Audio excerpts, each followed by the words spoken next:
Arturo Schomburg.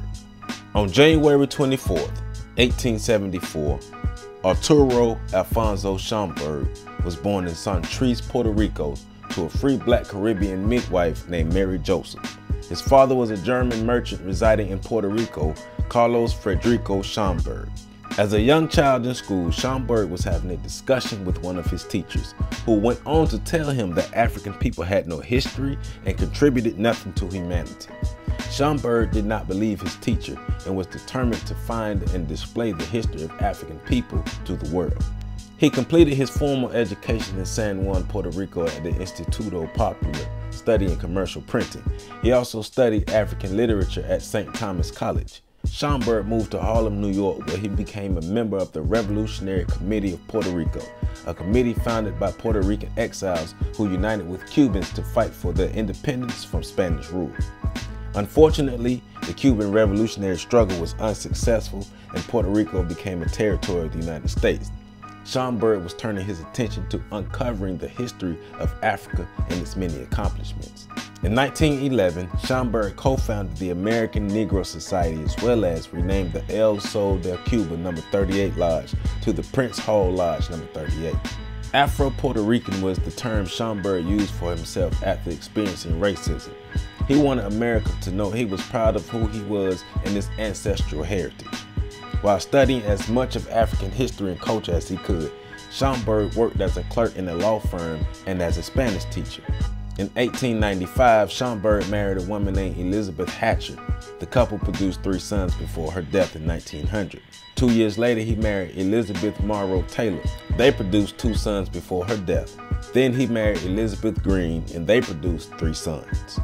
In 1906, Schomburg worked for the Bankers Trust Company before becoming supervisor of the Caribbean and Latin American mail section. In 1904, his first article was published in the Unique Advertiser titled, "Is Haiti Decadent?" He then published a pamphlet titled Placido, a Cuban martyr, about Gabriel de la Concepcion Valdez, a Cuban independence fighter. In 1914, Schomburg became a member of the American Negro Academy, serving as the last president from 1920 to 1928. The Academy was created to unite African scholars to disprove racist scholarship while promoting the vastness of African history, culture, and contributions to humanity. Enveloped within the cultural richness of the Harlem Renaissance, Schomburg was heavily influenced by other black scholars, while in turn influencing them to study and promote the history of Africa. In 1912, he was the co-editor of the Encyclopedia of the Colored Race, written by Daniel Alexander Payne Maury. In 1916, Schomburg published a bibliographical checklist of American Negro poetry.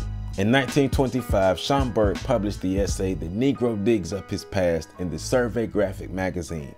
The essay was powerful enough to influence the esteemed historian Dr. John Henrik Clark to seek out Schomburg and become a historian himself.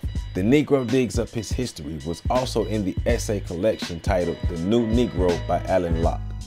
In 1935, a librarian named Ernestine Rose, who represented the New York Public Library, purchased Schomburg's extensive collection of African historical information and artifacts for the Schomburg Collection of Negro Literature and Art, housed in the 135th Street branch of the New York Public Library. Schomburg was so impressive and influential, a whole cultural center was named after him. The Schomburg Collection of Negro Literature and Art was eventually renamed the Arthur Schomburg Center for Research in Black Culture. Schomburg was the curator of the Arthur Schomburg Center for Research in Black Culture.